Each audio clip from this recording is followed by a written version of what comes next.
I have instructed our city manager that I want to see that dike closed before the next rain event, which is scheduled to arrive, I think, Tuesday morning or Monday night.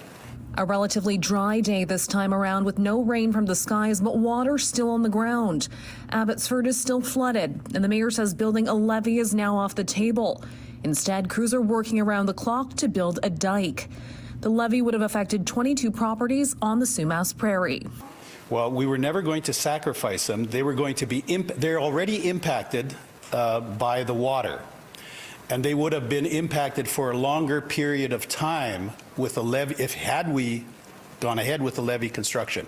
So those properties, there will be no additional impact to them beyond what they have been impacted by through the water.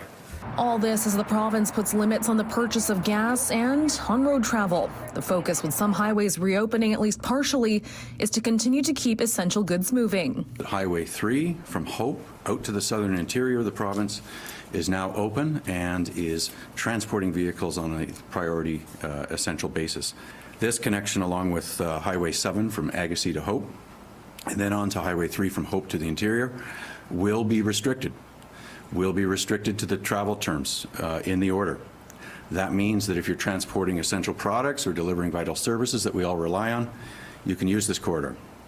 If you've been cut off from your principal address this past week, you can now drive home. Transport Canada also not allowing people to use their boats in flooded areas, with exceptions for emergency crews and those needing to access personal property.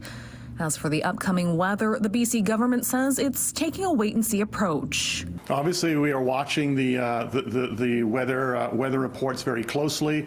Certainly, in terms of stream flows and flood advisory warnings, be working with affected local communities, and we'll be making information available publicly on our websites as we become aware of information. In Vancouver, Ria Renouf, City News.